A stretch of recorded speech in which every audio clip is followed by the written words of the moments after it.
Hi hello నమస్తే welcome to our channel Telugu రాజ్యం. నేను మీరా. బన్నీ గారి అరెస్ట్కి సంబంధించి మెగా ఫ్యామిలీ అందరూ కూడా బన్నీ గారి ఇంటికి చేరుకున్న విజువల్స్ మీరు అందరూ చూసే ఉంటారు. అయితే చాలామంది అనుకుంటున్న దాని ప్రకారం మెగా మరియు అల్లు వారంటూ ఏమీ లేదు, వాళ్ళు కలిసిపోయారు, వాళ్ళు ఎప్పటికైనా ఒకటే అని అయితే సోషల్ మీడియాలో ఒక వార్త చక్కర్లు కొడుతుంది. అయితే దీనికి సంబంధించి నాకు ఇక్కడ ఒక క్వశ్చన్ అయితే రేస్ చేయాలనిపించింది. యాక్చువల్గా ఫస్ట్ నుంచి కూడా అల్లు అరవింద్ గారు ఎవరైతే ఉన్నారో ఆయన అల్లు ఫ్యామిలీయే. అయితే ఈయన మెగా ఈవెంట్స్లో పాల్గొంటారు, మెగా ఫ్యామిలీతో కలిసి తిరుగుతారు, అట్ ద సేమ్ టైం వాళ్ళంతా బాగానే ఉంటారు. కానీ బన్నీ గారు మెగా ఫ్యామిలీకి ఎప్పుడూ దూరంగానే ఉంటూ వచ్చారు. ఇప్పుడు అలాంటి విజువల్సే మనం చూసాం. యాక్చువల్లీ వీరందరూ వచ్చి వీరిని పరామర్శించడానికి మాత్రమే, అయితే ఇక్కడ బన్నీ కోసం కాదు అన్నట్లుగా అయితే నాకు అనిపించింది. దీనికి సంబంధించి ఒక క్లారిటీ అయితే మనం దాసరి విజ్ఞాన్ గారిని అడిగి తెలుసుకుందాం. నమస్తే అన్న. నమస్తే. సో రైట్, మీ అభిప్రాయం ఏంటి దీని పట్ల? అదేం అనిపించలేదు నాకైతే, కొత్త వింతగా ఏం అనిపించలేదు సీరియస్గా చెప్పాలి అంటే. ఓవరాల్గా చెప్పాలంటే బన్నీ ఇబ్బంది పడ్డాడు, ఇబ్బంది పెట్టబడ్డాడు, ఇబ్బందికి గురయ్యాడు. ఇదైతే వాస్తవం. ఇబ్బంది పెట్టింది ఎవరు అనేది 100 రకాల యాంగిల్స్, 100 మంది 100 కథనాలు రాస్తున్నారు. ఇప్పుడు 100 మంది రాసిన 100 కథనాలు ఏంటంటే, ఒకటి, మొన్న రేవంత్ రెడ్డి గారి పేరుని అని పలికాడు కాబట్టి ఇగో హట్ అయి రేవంత్ రెడ్డి గారే చేయించారు. ఒకటి, నెంబర్ 1. నెంబర్ 2, పవన్ కళ్యాణ్ గారు రేవంత్ రెడ్డి గారికి చెప్పి చేయించారు. నెంబర్ 3, ఎందుకు చేయించారు అంటే, చూసావా మొన్న 3 రోజులైంది హెల్ప్ చేసిన నీ పేరే మర్చిపోయాడు, ఇన్నేళ్ళు హెల్ప్ చేసిన మా పేరు మర్చిపోయాడు, వీళ్ళంతే ఒకసారి సాయం చేస్తే చాలు, తర్వాత వాళ్ళు ఎదిగిన తర్వాత అన్నీ మర్చిపోతారు, చూసావా సక్సెస్ మీట్ రాగానే మీ పేరు గుర్తులేదు, టికెట్ల పెంపుకు మాత్రం మీ పేరు గుర్తుంటుంది అని ఆయన రెచ్చగొట్టాడు అని ఇంకొకటి వార్త. నెక్స్ట్, జానీ మాస్టర్ వెళ్ళి అదేంటి, ఏ జైల్లో అయితే నేనున్నానో అదే జైల్లో ఆయన ఉండాలని చెప్పేసి నాగబాబు గారిని అడిగినట్టు, నాగబాబు గారు వెళ్ళి పవన్ కళ్యాణ్ గారిని అడిగినట్టు, దీని అడ్వాంటేజెస్ ఏంటి డిసడ్వాంటేజెస్ ఏంటి అని వాళ్ళు డిస్కస్ చేసినట్టు. అడ్వాంటేజెసే ఉంటాయి, అరెస్ట్ అయ్యాడు అనుకో మనం అందరం వెళ్ళిపోతాం. అప్పుడు నేషనల్ మీడియాలో ఏమొస్తుందంటే, చూడు అల్లు అర్జున్కి ఆపద రాగానే మెగా బ్రదర్స్ అందరూ కదిలొచ్చారు, అల్లు అర్జున్ ఏమో వీళ్ళందరినీ మర్చిపోయి తిరుగుతూ ఉంటాడు అన్నట్టుగా పోర్ట్రే అవుతుంది. నువ్వు వెళ్ళి తీసుకో. ఆయన వెళ్ళి చంద్రబాబు నాయుడు దగ్గరికి వెళ్ళి నో నో నో నాకు ఇప్పుడు అరెస్ట్ కావాలి కావాలి కావాలి కావాలని కూర్చున్నట్టు, చంద్రబాబు నాయుడు గారు ఏమో రేవంత్ రెడ్డి గారిని కావాలి కావాలి కావాలని కూర్చున్నట్టు, రేవంత్ రెడ్డి గారు సర్లే చేసుకోండి అన్నట్టు ఇంకో న్యూస్. ఎవరి ఇష్టం వచ్చినట్టు వాళ్ళు రాస్తారు. కానీ ఇందులో వాస్తవం ఏంటంటే, రేవంత్ రెడ్డి గారే చేయించారా అంటే, స్నేహారెడ్డి గారు రేవంత్ రెడ్డి గారికి బంధువు, రెడ్డిస్. అండ్ అలాగే కంచర్ల చంద్రశేఖర్ గారు ఆల్రెడీ కాంగ్రెస్ మనిషే, చిరంజీవి గారు కూడా కాంగ్రెస్ మనిషే ఈ ఉద్దేశం ప్రకారంగా. అలా అని రేవంత్ రెడ్డి గారు ఎందుకు చేయిస్తారు? నో. నెక్స్ట్, పోనీ పవన్ కళ్యాణ్ గారు ఏమన్నా చేయించారా? పవన్ కళ్యాణ్ గారి చేయించాలి అనుకుంటే ఇంకో రకంగానే ఇబ్బంది పెట్టచ్చు. అందరికీ తెలిసే, ఇప్పుడు ఇది ఇబ్బంది అని తెలుసు, ఎవరో చేశారనే తెలుసు. పవన్ కళ్యాణ్ ఇబ్బంది పెట్టండి అందరికి తెలిసిపోతుంది కదా, చాలా సింపుల్గా. అప్పుడెప్పుడో ఇండైరెక్ట్గా అడవుల్ని 40 ఏళ్ళ తర్వాత హీరోలు అడవుల్ని స్మగ్లింగ్ చేస్తున్నారు అంటేనే అర్థమైనప్పుడు ఇప్పుడు అరెస్ట్ ఈజీగా అర్థమైపోతుంది ఆయనే చేయించాడని. సో అట్లాంటి పని ఆయన ఎందుకు చేస్తాడు? అది తెలిసేలాగా 100% అరెస్ట్ అయితే తన ఏం తెలిసిపోతుంది. సో తను చేయించుండడు.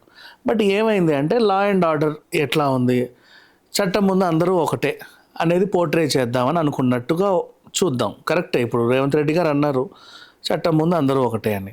లైక్ హౌ, ఎలాగైతే సామాన్యుల అందరి ఇల్లులు కూలుస్తున్నామో అలాగే సెలబ్రిటీల ఇల్లులైనా కూలుస్తామని ఎన్కన్వెన్షన్ ఒక నిదర్శనం. ఎప్పుడైతే ఇలాంటి ఇన్సిడెంట్లు ఏదైనా జరిగితే పరోక్షంగా ఎవరైనా కారణమైతే, ఇప్పుడు గోదాం తగలబడిందని చెప్పేసి పరోక్షంగా కారణమైనటువంటి గోదాం ఓనర్ని అరెస్ట్ చేస్తారు. తగలబడితే అందులో 4 చనిపోయారు అని. స్వప్నలోక్ కాంప్లెక్స్ తగలబడింది, కొంతమంది చనిపోయారు అని చెప్పి ఆ ఓనర్ని అరెస్ట్ చేశారు. ఉంటాయి పరోక్ష కారణాలు. అలాగే ఇది కూడా జరిగింది అని చెప్పేసి వాళ్ళు చెప్పారు.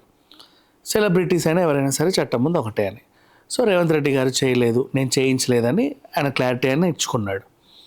ఇకపోతే ఏం జరిగింది? సరే, పోలీసులు ఎందుకు అరెస్ట్ చేశారు? కేసు నమోదైంది కాబట్టి. కేసు ఎందుకు నమోదైంది? నా భార్య చావు కారణం పలానా ఆయన అండి అని ఒక ఆయన పెట్టాడు కేసు, భర్త పెట్టాడు. మీరు దర్యాప్తు చేయండి అంటే దర్యాప్తు చేశారు, కేసు పెట్టాడు. ఇదిగా చూస్తున్నారు, వేగంగా ఎందుకు కదలట్లేదు అన్నందుకు, అవును వేగంగా మేము ఎందుకు కదలకూడదు అని చెప్పి అందరూ కదిలేసి వచ్చారు.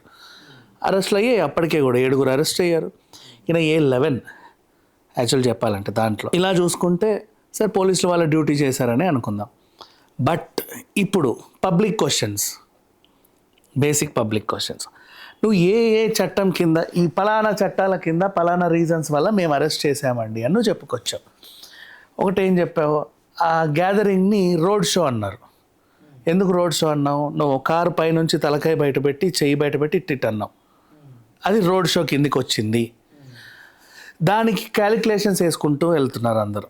మరి రోడ్ షో కిందికి వస్తే అలాగే రాజకీయ నాయకులు కూడా మొన్నట్లే రోడ్ షోలు గీడ్ షోలు చేసినప్పుడు గల్లీలలో తిరిగినప్పుడు ఇంతింత గల్లీలలో అంతమంది జనాలు వచ్చినప్పుడు తొక్కిసలాటలు జరిగాయి, చాలామంది చనిపోయారు. అప్పుడు వాళ్ళని ఎందుకు అరెస్ట్ చేయలేదు? నెక్స్ట్ ఇంటెన్షనల్ అనే ఇంకో పదం వాడారు. అంటే అక్కడ గందరగోళం అవుద్దని నీకు తెలుసు, అయినా సరే నువ్వు వచ్చావు కాబట్టి ఇంటెన్షనల్, రైట్? ఇది ఇప్పుడు దీనికి ఎగ్జాంపుల్స్. అందుకు పరోక్షంగా నువ్వు కారణమయ్యావు కాబట్టి అల్లు అర్జున్ మేము అరెస్ట్ చేసాం. దీనికి మంచి ఎగ్జాంపుల్, రోడ్డు వేసాము, రోడ్డు మీద యాక్సిడెంట్ జరిగింది, ఓకేనా? వీళ్ళు ఏం చేశారు, అదేంటి బెనిఫిట్ షో వేసినందుకు ప్రాణం పోయింది కాబట్టి బెనిఫిట్ షోస్ రద్దు చేసావు. రోడ్డు వేసినందుకే యాక్సిడెంట్ జరిగింది కాబట్టి రోడ్డు ఎందుకు సీజ్ చేయట్లేదు? రోడ్స్ అన్ని సీజ్ చేయాలి, హైవేస్ అన్ని బ్యాన్ చేయాలి. నెక్స్ట్ కారు గుద్దడం వల్ల మనుషుల ప్రాణాలు పోతున్నాయి కాబట్టి కార్లన్నీ బ్యాన్ చేయాలి. అంటే వీళ్ళు పెట్టిన రీజన్స్నే దాన్నే చెప్తున్నారు. అంటే ఇక్కడ అప్లికబుల్ కాని లా ఇంకో దగ్గర ఎలా అప్లికబుల్ అయ్యింది అనేది క్వశ్చన్. ఈ సెంటెన్స్ ప్రకారంగా ఇప్పుడు చాలామంది ఫిజిక్స్ ఫార్ములాలు, మ్యాథమెటిక్స్ ఫార్ములాలు ఉన్న వాళ్ళందరూ కూడా బుర్రలు పెడితే ఈ ఫార్ములా X = సంథింగ్ అనేది ఇక్కడ అప్లికబుల్ అయినప్పుడు ఇక్కడ ఎందుకు అప్లికబుల్ అవ్వట్లేదు అంటే మ్యాథమెటిక్స్లో కొన్ని reasons, rules, different rules regulations ఉంటాయి. మరి ఇక్కడ ఉన్న డిఫరెంట్ రూల్స్ రెగ్యులేషన్స్ ఏంటో మాకు చెప్పండి.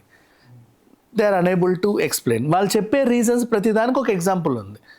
నెక్స్ట్ ఇదే ఇంటెన్షనల్. షారూఖ్ ఖాన్ ఒక సభలో ఫ్యాన్స్ అందరు రాగానే ఆ జాకెట్ తీసి ఇలా ఇలా ఇలా ఊపి అందుకోండి అన్నారు. నాకు కావాలని అందరు ఎగబడ్డారు. అక్కడ 9 చచ్చిపోయారు. అప్పుడు షారూఖ్ ఖాన్ అరెస్ట్ అవ్వాల. మరి ఆ సందర్భంలో ఆయన అరెస్ట్ కానప్పుడు ఇలా ఇక్కడ ఎలా అప్లికబుల్ అయ్యింది అంటే అక్కడ ఎవరు కేసు పెట్టలేదు, ఇక్కడ పెట్టారనా? వాట్ ఎవర్, అది తర్వాత అక్కడికే వద్దాం. కేసు పెడితే ఏంటి, పెట్టకపోతే ఏంటి? ప్రాణాలు పోయినప్పుడు చట్టం తన పని చేసుకోవాలి. అంటే కేసు పెడితేనే న్యాయ శాఖ, పోలీస్ శాఖ పని చేస్తుందా? ఇప్పుడు కంప్లైంట్ త్రూగా అలా కూడా లేదు. అదే ఇలా చూసుకుంటే కంప్లైంట్ త్రూ, అలా చూసుకుంటే లా అప్లికబుల్ అవ్వాలి. అక్కడ అప్లికబుల్ అవ్వలేదు. 9 ప్రాణాలు పోతే 9 కేసు పెట్టలేదా? పోతే పని అని ఊరుకున్నారు. ఏం లేదు షారూఖ్ ఖాన్ దగ్గరగా చచ్చిందని, అలా అయితే అనుకోరుగా. నెక్స్ట్ ఏ యాంగిల్లో చూడు, నీకు ఎక్కడైనా సరే మ్యాచింగ్ కుదురుతుందా? కుదరట్లా 360 డిగ్రీస్లో. కానీ ఒకటి మాత్రం వాస్తవం, అల్లు అర్జున్ అరెస్ట్ కాబడ్డాడు. ఇది మాత్రం వాస్తవం. నెక్స్ట్ అరెస్ట్ కూడా రీజన్స్. ముందు రండి అండి, మీరు విచారణకు రావాలి. విచారణకు వచ్చిన తర్వాత ఆయన చెప్పే ఆన్సర్లు మీకు యాక్సెప్టబుల్గా లేకపోతే అప్పుడు నువ్వు అరెస్ట్ చేయాలి.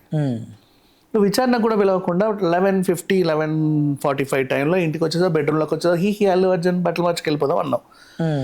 సరేనండి బట్టలు మార్చుకొస్తా అన్నాడు, బట్టలు మార్చుకున్నాడు, వచ్చేసాడు.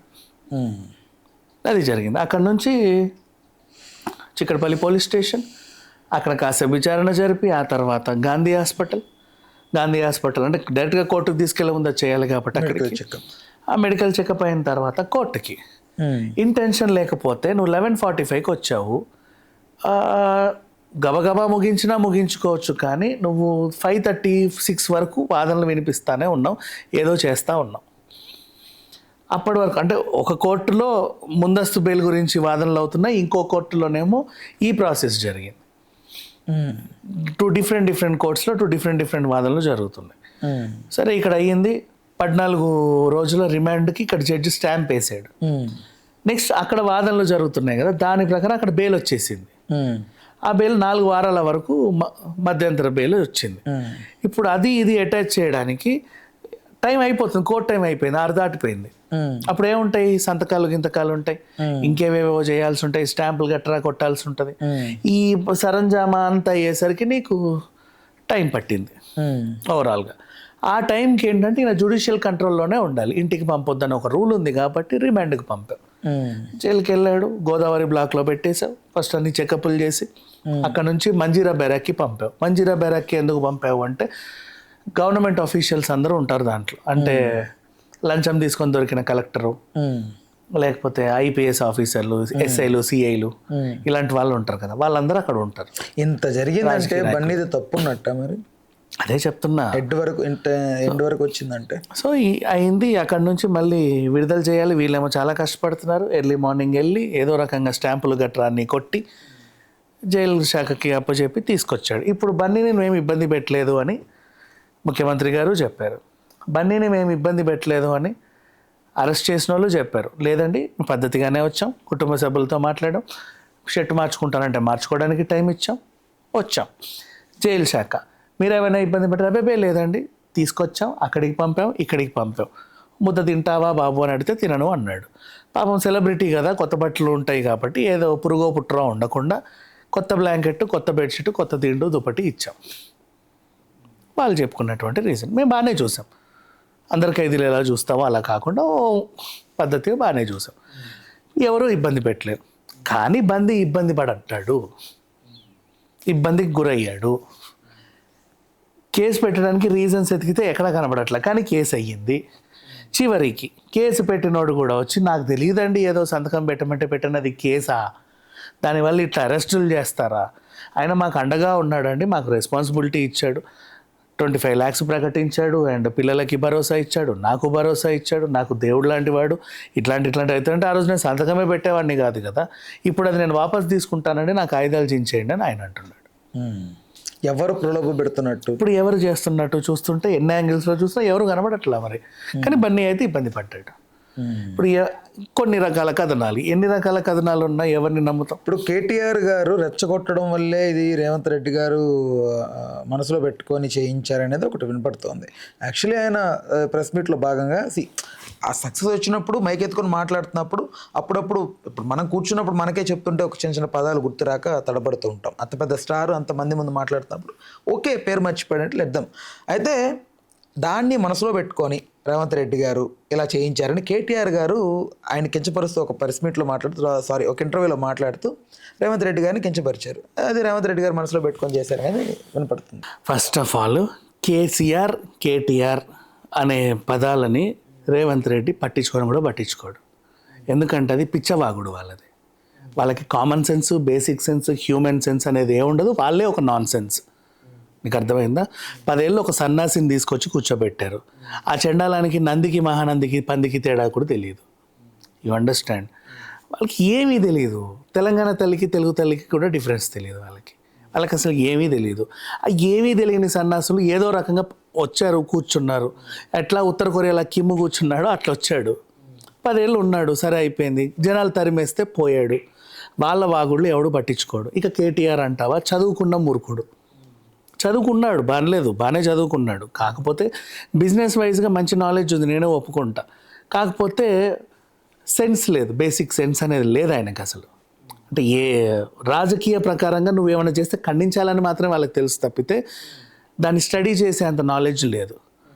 నెక్స్ట్ అలాంటి వాళ్ళ మాటలు రేవంత్ రెడ్డి అసలు పట్టించుకోక, అసలు వినడం కూడా విండు, చూడడం కూడా చూడటం. బట్ ఆయన వల్ల రెచ్చిపోయాడు అనేది ఏం లేదు. నెక్స్ట్ రేవంత్ రెడ్డి గారే అర్థం చేసుకున్నారు అక్కడ జరిగిన సిచ్యువేషన్ ఏంటంటే, ఆ రోజు చనిపోయిన ఆవిడ రేవతి, సీఎం పేరు రేవంత్ రెడ్డి. రేవతికి కండోలెన్సెస్ ఇవ్వాలి, రేవంత్ రెడ్డికి కంగ్రాచులేషన్స్ చెప్పాలి. కంగ్రాచులేషన్స్లోనే నీకు తేడా ఉంది. ఇప్పుడు మనమే ఒక నిమిషం ఆలోచించి బెరికినా బెలకొచ్చు. అలాంటిది ఆ స్టేజ్లో అప్పటికే అరుస్తున్నాడు, గొంతు పోయింది. దీనికి ఇంకో ఎగ్జాంపుల్ కింజావరపు ఆయన రామ్మోహన్ నాయుడు ఉన్నాడా, పార్లమెంట్లో స్పీచ్ ఇస్తా ఆయన గొంతు పోయింది, ఇంకా మాట్లాడాలి, గొంతు పోయింది. కొన్ని మనుషులు ఇవ్వండి అని అడిగాడు, బన్నీ అడగల. 10 నిమిషాలు 20 నిమిషాలు మాట్లాడుతాను. అక్కడ ఏంటి మన సుధామూర్తి గారు వచ్చి ఇచ్చారు వాటర్, థ్యాంక్స్ చెప్పాడు, మంచి సన్నివేశం అది. ఈయన కూడా మాట్లాడుతున్నాడు, ఒకరు కూడా వాటర్ ఇవ్వాల. ఇక చూశాడు ఆయనకు గొంతు పోయింది. ఆ టైంలోనే రేవంత్ వచ్చింది. అంటే ఒక సాడిస్ట్ మూమెంట్ నుంచి బయటకు వచ్చి ఒక ఆయన కంగ్రాచులేట్ చేయాలి. పేర్లేమో రేవంత్, రేవతి. ఎలా ఉంది చూడు. ఆ సిట్యువేషన్ని రేవంత్ రెడ్డి గారు కూడా అర్థం చేసుకున్నారు. అలాంటిది ఏమీ లేదు. కానీ ఒకటి మాత్రం వాస్తవం, బన్నీని అరెస్ట్ చేశారు without reason, seriously without reason. ఎందుకంటే కేసు పెట్టినోడే నాకు ఇది తెలీదు, నాకు అవసరం అట్లా పెట్టను అని జర్నలిస్ట్ పెట్టారు దీన్ని కేసు అని. వన్ సెకండ్, ఒకడు కేసు పెట్టిన తర్వాత మిగతా వాళ్ళు దాన్ని గురించి ప్రశ్నించే హక్కులు ఉంటాయి కానీ వాళ్ళు పెట్టే హక్కులు ఉండవు. దాన్ని తోమొచ్చు, పెట్టిన కేసుని తోమొచ్చు. పెట్టినోడు ఎక్కడో ఉన్నాడు, వీళ్ళు ప్రకటించుకున్నారు. కానీ ఏంటంటే మిస్టేక్ ఏం జరిగింది, ఆయన చేత పెట్టించారు కానీ అది ఆయన తీసుకోవాలి వెనక్కి. లేదండి ఆయన పెద్ద మనిషి, నేను ఇట్లా ఆయన మీద ఇట్లా ఎలిగేషన్ పాస్ చేయలేను, దయచేసి నా కేసు నాకు ఇవ్వండి అని ఆయన చెప్పుకున్నాడు. ఇంకోటి ఏంటి, ఆయన బహిరంగంగా చెప్పాడు ఆయన మీద కేసు పెట్టే ఉద్దేశం నాకు లేదని. అంటే ఇట్స్ ఎ కాంప్రమైజ్డ్ కేసు, కొట్టేయాల్సిన కేసు ఇది. దాని మీద అసలు బెయిల్ ఎందుకు వస్తుంది? ఫస్ట్ ఆఫ్ ఆల్ కొట్టేయాల్సిన కేసులో. But wantedly something was done.